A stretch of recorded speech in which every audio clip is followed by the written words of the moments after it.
Tina, you fat lard, come get some dinner.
Tina, you fat lard, come get some dinner.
Tina, you fat lard, come get some dinner.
Tina, you fat lard, come get some dinner.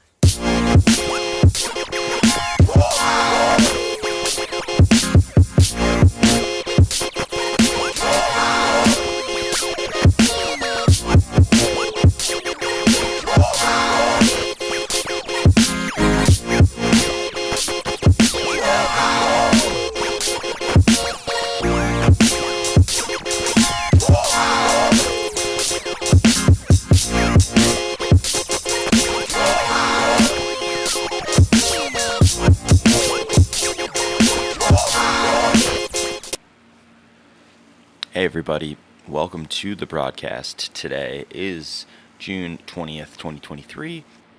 It's the morning, and today is our daily hangout. Welcome, we're going to be watching videos and playing some guitar. Hopefully you're doing something like that, or you're just here to hang out and watch videos with us, which is totally okay. Let's go over the schedule for the day. Again, my name is Jamie, and I can't play guitar, and that's why I have this broadcast. It's an excuse for me to hang out with all of you, and a good excuse to play guitar for 30 minutes every day. I'll be playing exercises sort of quietly below these videos, but we'll also be commenting on the videos, and today we're going to be watching, for the most part, a video about where Hassan Piker comments on what's going on in North Korea. That's what the video I'm going to watch is called. So let's go over the schedule really quick. And yeah, we're going to watch videos. That says 20 minutes. It's probably going to be more like most of the time. And while we're doing that, we're going to be playing some different scales and stuff very lowly under the video. Let's get started. What's really going on in North Korea by Hassan Piker.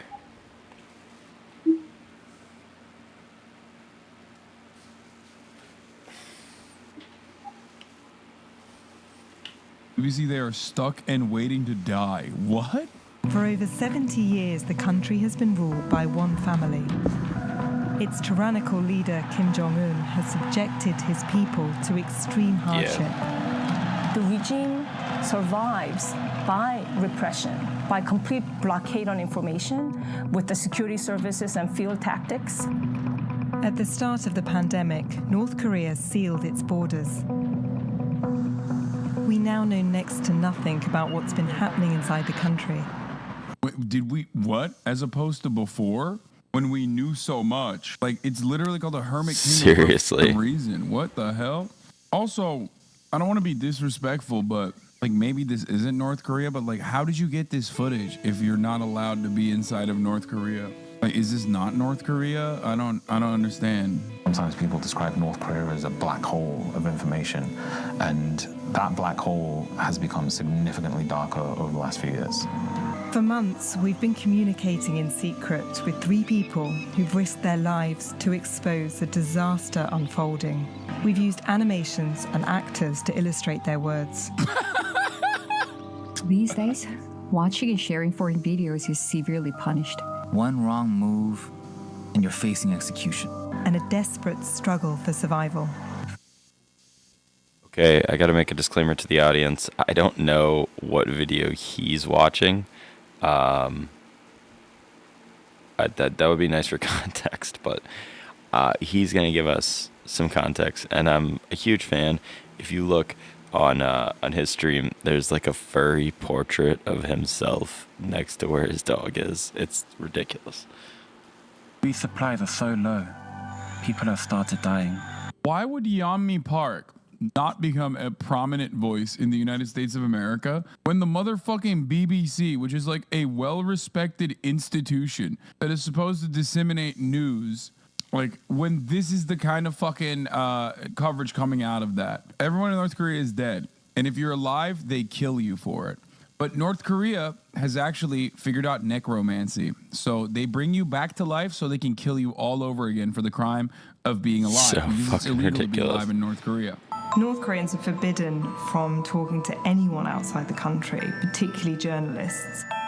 There are a couple of specialist news organizations that have a network of sources in North Korea. We decided to try and work with one of these organizations to speak directly to people in the country so that we could understand what was happening. One of these news organizations is Daily NK, based in Seoul. Hello, 안녕하세요. Lee Sang-yong is its editor-in-chief. I don't know anything about Daily NK, but I'm going to look up if they've gotten a national endowment for democracy. Yeah, that looks interesting. Ranty Spotlight Ho Park, founder of the Daily NK. This is from The Daily net.org, NK, National obviously Endowment Daily for North Democracy, Korea. supporting freedom around the world. Ho Park is the head of the North Korean research at Daily NK, one of the largest and most influential online newspapers in North Korea related news and information. He's also one of its original founders. He spent extensive time recruiting and training North Korean citizen journalists on the Sino-North Korean border. National Endowment for Democracy is a private, nonprofit foundation dedicated to the growth and strengthening democratic institutions around the world. Each year, NED makes more than 1,300 grants to non-governmental initiatives like the Daily NK. The Daily NK is a recipient of funding from multiple institutions and private donors, including the National Endowment for Democracy, an NGO funded by the U.S. Congress.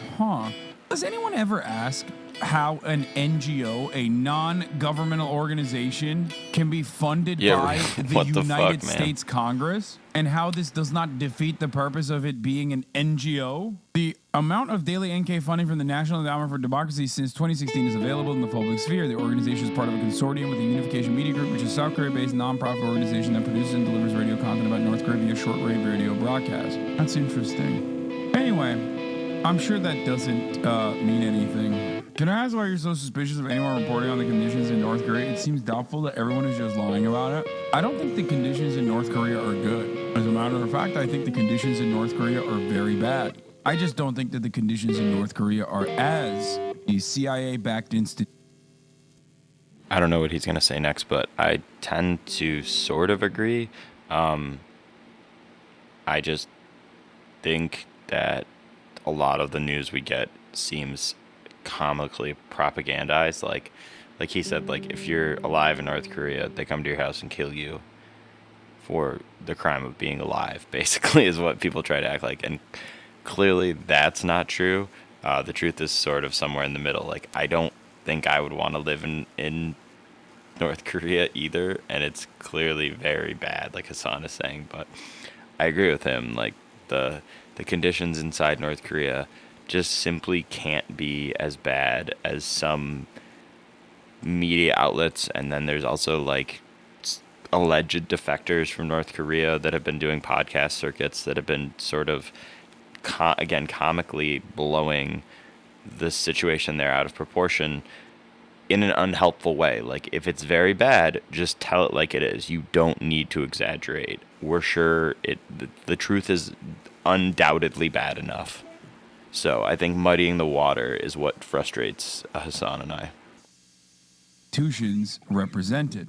I think that a lot of people get paid, and it's understandable. They're in like very undesirable conditions to embellish their circumstances, so much so that there are plenty of other defectors that regularly shit on Yeonmi Park. Yeonmi Park, who has famously said that he's going to talk about it in North Korea, that children eat rats and then the rats eat the children in North Korea, that she was sold off to a Chinese family that is R-worded, a Chinese family of R-worded farmers. Yeonmi Park's own mother disagrees with that story that she tells all the fucking time. No, I don't mean retired. I mean the other word, the French word for, you know. And no, I do not mean redneck either. Silly Billy family. Free Radio Europe was a CIA funded for many decades before it was disclosed it was a psyop, so it's very normal to think CIA is doing something similar in South Korea. Of course the CIA is doing something similar in South Korea. Do you know what the South Korean CIA is called? It's called KCIA. South Korea is an American-designed, American-built client state for the CIA. There is no South Korea or North Korea without the United States involvement. Also, they do have Radio Europe, Free Radio Europe. It's called Free. It's Free Asia, Radio Free Asia. Sorry, I know you're agreeing with me. It's just that like I wanted to expand on it. My opinion on Korea, my opinion on the DPRK is this: shit is not great. They are run by a despotic, psychotic dictator and his family. 100%. Though that much is true. But even then, Democratic People's Republic of Korea's problems do not almost entirely stem from that. There's still a much larger issue at play, and that is, one, America bombing the fuck out of it originally in the Korean War, so much so that 60 to 90% of all buildings were eviscerated in the process. And then, after the USSR imploded, the DPRK had no more funding mechanisms that would keep it afloat.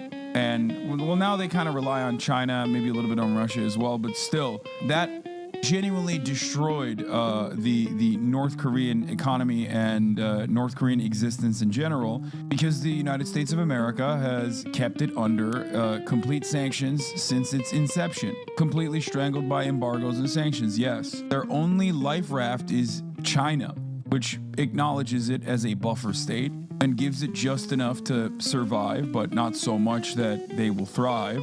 And having said all of this, in spite of all of those issues from having like a despotic, psychotic dictatorship and not really having like serious elections or anything like that, and, you know, having god-awful material conditions, it's still significantly better than the way that it gets presented in the West. Western coverage of the country rarely ever focuses on Western crimes that led to the situation at hand, and hyper-focuses on the actual issues, for sure, that they greatly exaggerate for no fucking reason. You could just basically say like, oh, the Kim Il-sung, Kim Jong-un, Kim Jong-il family is just bad. They're awful.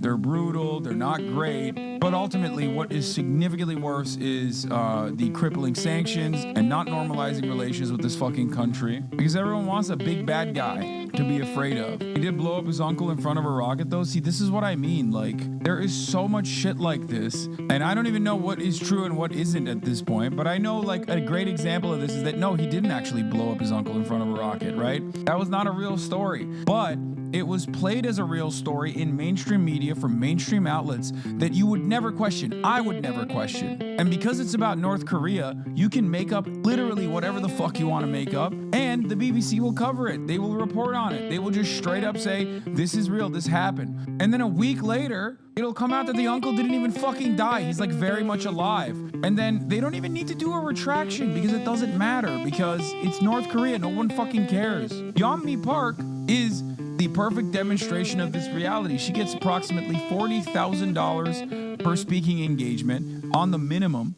And she just, the entire time, she's just lying. The entire time, she's just like, in North Korea, the train pulls you. She's doing like that yakety sax style fucking, in Soviet Russia, car pulls you type jokes about fucking North Korea. And everyone's like, that's real. And it's so sad. I can't believe it. The media lies about everything. They literally say that North Koreans have to get the same haircut as Kim Jong-un until a couple Aussies went there to disprove it. Yeah, do you remember those handsome boys, those handsome lads that went there to disprove it? I wonder what those handsome Aussies are doing after they went over there to disprove that. They were eaten by rats. Otto Warmbier was a real situation though, right? It just seems like there's more evidence of it being more evil rather than less evil than it is portrayed. Maybe I'm just ignorant. Wait, you think the North Korean government is more evil than its portrayal in the media? What the fuck? What? Okay, what could they do that's more evil than what they say they're doing over there? Like, that's kind of impossible, right? Am I crazy? I feel like they portray North Korea as like the most evil nation on the planet. I love how that we have zero evidence of any of these events. I mean, the Otto Warmbier thing is real. I think he was behaving like an American tourist, and he did not deserve what happened to him. But it's like, if you went to fucking Singapore and threw trash, like, you might get your ass beat. You know what I mean? Or if you smoke weed in Japan. Which, again, unacceptable and inhumane and stupid. And it does point to how brutal the North Korean country is, 100%, especially in their mistreatment of people that they, understandably have anger towards, like Americans. Americans love to say they will snipe you with a bazooka if you spit out your gum in Singapore. Someone said, or fuck you, fuck a cow in India. Who is doing this? And how draconian they are about trash. Here's the thing. I've never fucking said that the situation in North Korea is great. Like, as a matter of fact, every time I talk about the story, every time I talk about North Korea, there's a group of people that are like, no, it's fucking awesome, you fucking piece of shit. They're eating hamburgers for every meal. And I'm like, no, that's not true either. Like, that doesn't sound awesome. There's a very real reason. There's two very specific reasons as to why North Korea is not as I could great do like as it could 2 or 3 hamburgers in a row before it started to not be awesome. Number one, American sanctions and embargoes, okay, that have crippled the nation since its inception. And 2, a pretty fucking awful, pretty brutal form of government. But I would say that the sanctions and the embargo also re-solidify the existence of that brutal and awful government. It was doing better than South Korea until the 80s. Yeah, I know. I mean, it doesn't matter. South Korea was a fucking brutal military dictatorship that basically turned into 6 families in a trench coat that substitute for the government. But at the time, North Korea's lifeline was more powerful than it is now. And North Korea is not the only example of nations that we do this to, and there are ones that fare far better than North Korea, and I'm of course talking about Cuba. That's the reason why, as much as I defend Cuba, I don't have a similar kind of defense for North Korea. Because Cuba is in America's ass cheeks, a tiny island inside of like the American imperial periphery, and yet they thrive in comparison to a place like North Korea. Coroner found no obvious signs of torture on Otto Warmbier. No, I don't care about that. I never thought that he was tortured. I thought they just like fucking beat his ass and they killed him, right? It doesn't matter if they fucking tortured him or not, they killed him. Otto Warmbier's family was awarded $240,000 from seized North Korean assets. I mean, good for them, good for them. Ultimately, like, the dude died, you know what I mean? I was like, I'm not gonna fucking sit here and act like that's normal or good. He died under their custody. And also, it is perfectly reasonable to want to try and steal something from North Korea. So both of those things are absolutely valid. Like, if I'm going to North Korea, I want to steal some shit too. As a matter of fact, I know for a fact that people that have gone to North Korea that I know personally have stolen shit. Don't say that. No, it's fine. Like, it's bullshit. It's ridiculous. It's ridiculous to uphold this fucking psychotic standard. And he should not have been murdered under state custody, basically, for the crime of, like, being a fucking bro who wanted to take something home with him. Attempted to steal a propaganda poster from his hotel, for which he was sentenced 15 years of imprisonment with hard labor, which is just imprisonment in America as well. But still, fucking bullshit. It's absolutely bullshit. I think the Otto Warmbier story and what we just found out is a perfect distillation of what I mean when I'm talking about North Korea. It's fucked. It's bullshit, and Americans still choose to lie about it and embellish. It perfectly describes my position on North Korea. Does that make sense to you now? Do you understand it a little bit better? No, they didn't fucking rip his teeth out and like torture him for no fucking reason. But yes, there should have been no punishment for his like understandable desire to fucking bring home a goddamn memento. But like if you're running around saying like, oh, in North Korea, like everyone is forced to get the same haircut as Kim Jong-un, like that's not real. That's just made up. Shit's already fucked enough as it is in North Korea. You don't have to like make this stuff up, but people still choose to do so. We somehow survive on what little food there is. But it's hard not knowing how much longer we will live in this pinched poverty. It honestly doesn't sound any different than someone getting arrested, and I'm not even going to do air quotes, and getting murdered by the police in the U.S. So I think that's also part of the reason Hassan is kind of saying like, hey, yeah, shitty, abusive police that we also have in our country.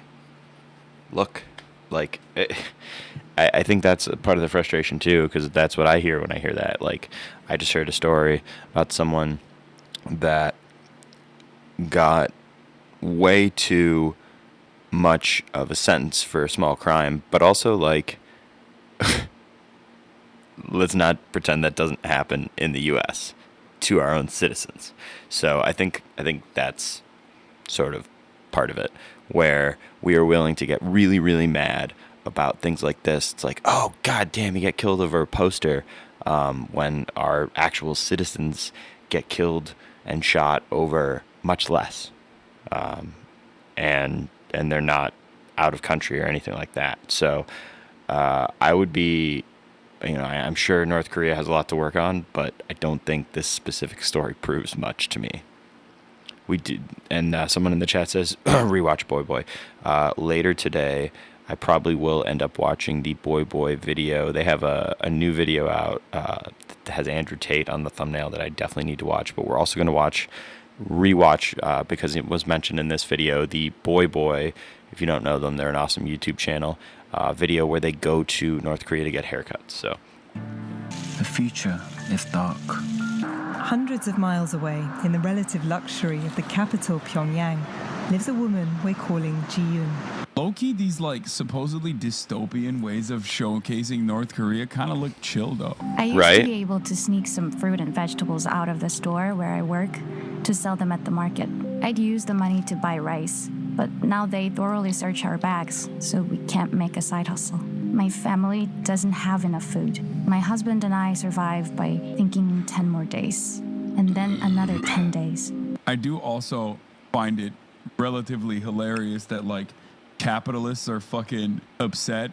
Capitalists are upset about a government punishing and diligently stopping a mother trying to survive because she doesn't have enough money and she doesn't have anything she literally has to make a side hustle for herself to like to make ends meet and to feed her children, as though this is very different in the West, where food insecurity is not a real thing, of course. It's like, Yeah, at least exactly. in fucking North Korea, there's a reason for the food insecurity. In America, there is no reason for food insecurity, and yet it still happens. Like, what do you mean? Yeah, they have food insecurity because of, I don't know, global fucking sanctions placed on them. In America, we have an abundance of food, and yet motherfuckers are trying to do the same shit they're doing in North Korea. How awful is that for America? Think about that. Bro, we're not living in North Korea.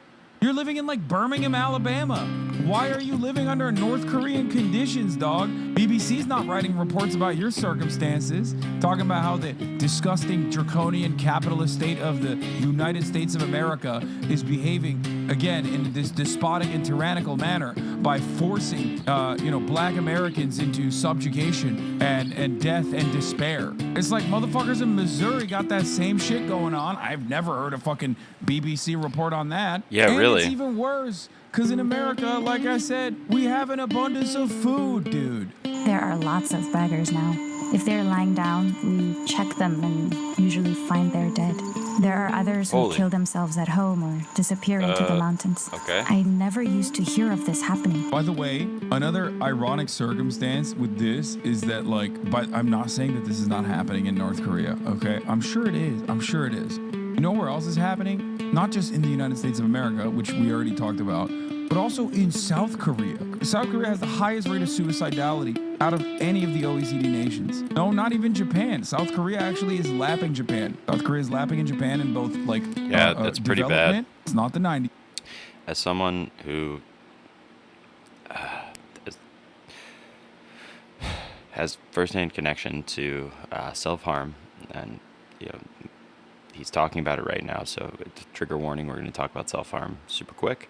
As someone who has personal experience with it, it's alarming, the rate of suicide in South Korea. The rate of suicide in the U.S. is already off the charts bad, and to see the comparison to South Korea, I didn't even know that was like a suicide rate that could exist. I know that sounds goofy. It wasn't like I didn't think the percentage could get that high, but if you look, it's an extremely large percentage of the population, to the point where you undoubtedly should. I already feel like this way in the U.S., but like in South Korea, I don't know how you could not be looking at your mental health as one of the most important things in your life when so many people around you are just checking themselves out, basically, which, it's not a commentary on them, but it does mean something needs to. It's not a specific commentary on individuals, but it means something needs to change, and something needs to change here at home. So whatever's going on there is bad, B-A-D, bad, bro. Anymore. South Korea has become the Japan of the fucking 80s and 90s, but it's also leading the OECD nations on suicidal ideation. Know one family that starved to death at home. No one came in or out for 3 days. Water was brought around, and we knocked on their door telling them to get some. And nobody answered. In our village, 5 people have starved to death. In one family, their wife was too ill to work. South Korea has a huge economic pressure issue, and then some. That's not the same as being starved to death. Brother, first and foremost, everything we're looking at here is still anecdotes no matter what. We will never be able to get adequate data out of fucking North Korea. You're just looking at an anecdote and going, oh, this is what's happening widespread across the country. Everyone is fucking starving to death inside of their own homes. The purpose of this video is to make you feel like that. That's number one. Number two, what they're describing, the anecdotes do happen in the United States of America, and there is data for it. Oh, this is a BBC video he's watching. This is not a problem. You're talking about the wealthiest nation on earth, which has, almost 500,000 fucking homeless people in this goddamn country. In my state of California alone, we got 60,000. What the fuck do you mean? The reason why I like watching videos like this is to ask, wow, that's crazy. Can't believe that that's happening. Oh, wait, it's happening in America, the wealthiest nation on the fucking planet. How could we let this happen here in our backyard? We love watching shit like North Korea. The reason why Americans love Ukraine and what's going on in Ukraine is because it makes Americans feel like they're engaging in something that is justifiable, and therefore they don't have to focus on themselves for a brief moment. It gives a sense of comfort to the global hegemonic superpower that mistreats its own fucking citizens like crazy. There's little proof of executions, concentration camps, and famine. Instead of only talking about the U.S., talk about the actual fucking country. People have no gain in making up stories about North Korea. The USA instead of the center of the world. Jesus Christ. Yeah, this is who I'm talking about when I say this is like copium copium-induced NATO Andes in here. Like, again, first of all, people do have a gain to make up stuff about North Korea. They directly get paid to embellish stories. There are plenty of reports of truthful statements coming out of North Korea, which do show that there is, of course, concentration camps or prisons like the American prison system or famine. There is truth to that. The idea that there is none of that is stupid. I've never said that there is none of that in North Korea. I think that Hassan's getting a little frustrated here, so we're the 46 minutes of that is probably not going to happen. All right, next up, let's take a look here. Hassan and FD. Here's one. Okay. The dumbest excuse for bad cities by Not Just Bikes. Let's hit it up. I make videos about walkable cities and urban mobility. I mostly talk about great cities in Europe, so as you'd expect, I get a lot of excuses and cope, especially from North Americans. Now, I'm not particularly interested in making debunking videos. I'd rather show you examples of great cities and let my experiences speak for themselves. But there's one lame excuse that is so common, so prevalent, so ubiquitous, that I want to talk about it. And that's the excuse that my country is too big to have trains, bicycle infrastructure, walkable neighborhoods, or whatever. This is an excellent and well thought out explanation as to why North American cities are so terrible. Well, that is, until you think about it for more than about 12 seconds. It couldn't work because it couldn't work, basically. Most people are ignorant about urban planning and urban mobility. I certainly was until about a decade ago, and that's understandable. I mean, why would you know about these things, right? But Americans are uniquely ignorant because American cities are very poorly designed, and their insular culture and limited international travel opportunities means that most Americans have never even seen a well-designed city. Though, to be fair, Canadians and Australians aren't very far behind. True. So when someone new to walkable cities sees an example of a great city and they realize it's clearly better than where they live, their first gut reaction is to grab any difference between the two and make that the reason as to why their city can't be the same. Sometimes it's the weather, Canadians love that one. Sometimes it's culture. Sometimes it's population. Sometimes it's a misunderstanding of history. But usually it's, that European country is small, my country is big, this video is stupid, and you're an idiot, or something along those lines. My personal favorite, though, is the Wikipedia contrarian, that guy who looks up the size of the Netherlands on Google or Wikipedia, and then pastes that number into their comment like it's some kind of epic own. And I can tell which source they use because Wikipedia and Google have different numbers. In case you're curious, here's how big the Netherlands is compared to the United States, Canada, and Australia. So why is this argument so stupid?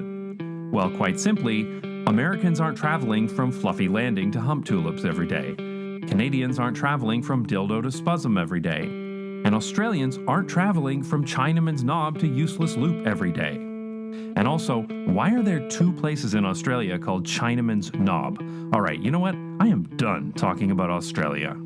People do not travel across their country on a regular basis. They travel within their city. So the only thing that really matters to most people is the design of that city, which is what we're talking about here. For example, Yep, I've said this a ton of fucking times. I live in Buffalo, where we have, I guess at least we have a train, but we've given so much money to so many other projects aside from good public transit, which, God forbid we had it inside of our own city, would actually allow our citizens to move around freely and easily, which would basically solve